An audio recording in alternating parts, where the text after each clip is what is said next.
It's all gone now, and I am alone. Grace went quiet today, so I decided to get supplies from the basement, but in the middle of it, she started up again. I got scared and started running with my gut tight and trembling, but in my panic, I missed the stairs and kept running down the hallway, past Honey's hallway. I didn't realize I was in the whispering hallway until I didn't recognize any of the doors. I stopped and looked around, realized Grace's wailings had stopped, and I heard the whispering clearly. "You have to wake up," they said over and over again. Against my better judgment, I walked towards the voice slowly. The smell of rot grew so strong I began to taste iron in my saliva, but still, the urge to keep going grew.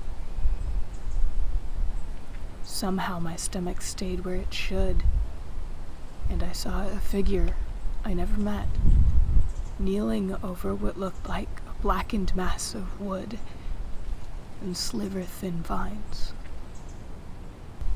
There were others there that I didn't recognize leaning over the body. There was one person in particular who was petting the thing on the ground. They spoke, and I realized they were the source of the whispering. "We can't leave if you don't. Get up, please." That's when I knew what the lump of blackness was on the ground. A corpse.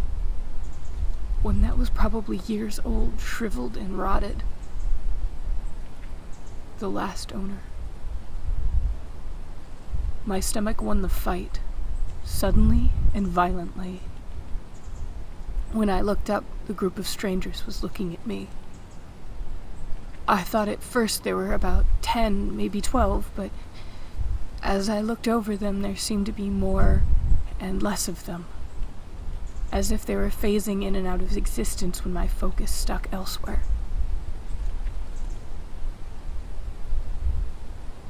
I did not realize it until I was nearly next to them, but I had continued to walk towards them the entire time. I looked down at the corpse.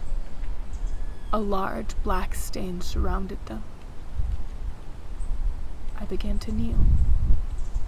I felt like my body was not my own. I reached toward the mass. The one that had been speaking reached out and grabbed my hand. And suddenly the world began violently shifting between every shade of a dead TV screen and what I swear on my life is reality. The group of people stayed consistently shifting, all present faces staring at me. I looked at the ever-present person. They kept their grip on my hand, though I couldn't tell you how tight it was, but I do remember the distinct feeling of a hair one might mistake for a spider's crawl. They looked into my eyes. "Are you sure you're ready for this?" I didn't speak. I don't know if I chose not to or if I was at a loss for words, but I just didn't.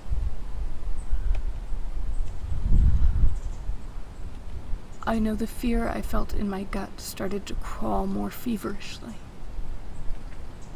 Had I had anything to empty out, the fear may have tried to dispense it at that moment.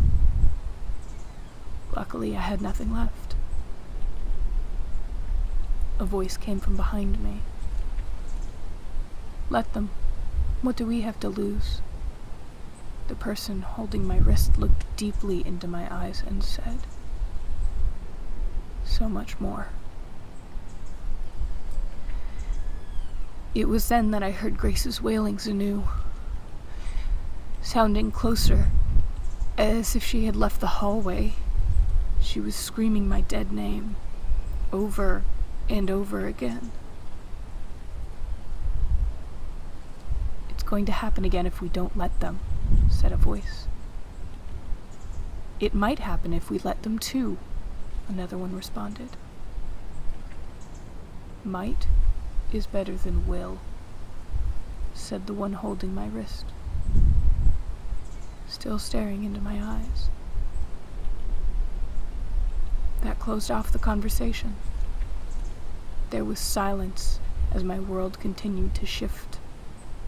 Grace's voice came closer, shrieked more wildly, and my wrist was released. I didn't hesitate.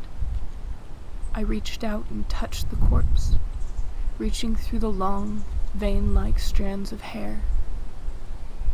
And that's when everything went dark and silent.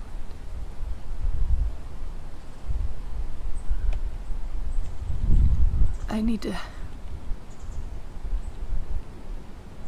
sleep. I'll tell you the rest later. Stay alive out there.